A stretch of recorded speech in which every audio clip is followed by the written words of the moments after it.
વિદેશમાં નોકરીનું વળગણ ગુજરાતના 10 યુવકોને ભારે પડ્યું છે।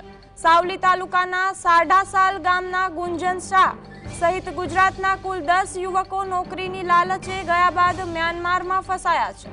છેલ્લા 20 દિવસ અટવાયા બાદ યુવકોએ વિડીયો વાયરલ કરી મદદ માટે પોકાર લગાવ્યો છે।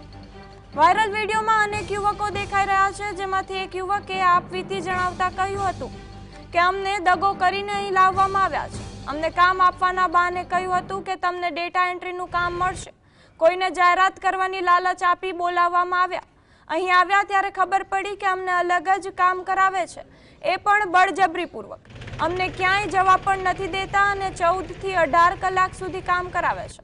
વિડીયોમાં ઘણા બધા યુવકો અને યુવતીઓ છે જે મોઢે માસ્ક પહેરી ઊભા છે। યુવકે જગ્યાનું નામ આપતા જણાવ્યું કે અમને કંપનીમાંથી નીકળવાનો મોકો મળ્યો એટલે મ્યાનમારમાં માયાવાડી કરીને વિસ્તાર છે જ્યાં એક એનજીઓ છે, ત્યાં 4 ડિસેમ્બરથી અમે રોકાયેલા છીએ। हम लोगों को यहाँ पे काम के बहाने बोला कि डेटा एंट्री वगैरह काम करवाएंगे, किसी को एडवर्टाइज के थ्रू बुलाया गया, बट यहाँ आने के बाद पता चला कि कुछ और ही हम इनसे काम करवा रहे हैं, ज़बरदस्ती वो भी, और हमें जाने भी नहीं दे रहे और ऊपर से 14 से 18 घंटे काम करवा रहे हैं। हमें जब मौका मिला अपनी कंपनी से निकलने का, हम निकल के यहाँ पे म्यांमार में मायावाड़ी करके एरिया है, एनजीओ है, वहाँ पे हम सारे लोग 4 तारीख को आके रुके हुए हैं। 7 तारीख को यहाँ से हमारा इमिग्रेशन हो चुका है, बट यहाँ पे हमें नहीं पता, हमारे पास फ़ोन नहीं है तो हम किसी को कांटेक्ट नहीं कर पा रहे।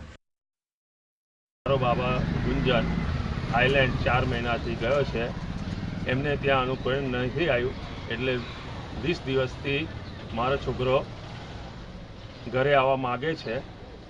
એની સાથે બીજા 120થી 30 છોકરાઓ જોઈન્ટ છે। ત્યાંની ગવર્મેન્ટે ઇમિગ્રેશન પૂરું કરી દીધું છે, પણ અહીંયા ફાઇલ કરેલી છે છતાં એ કામ આગળ વધે તે રીતે સરકારને અપીલ કરું છું।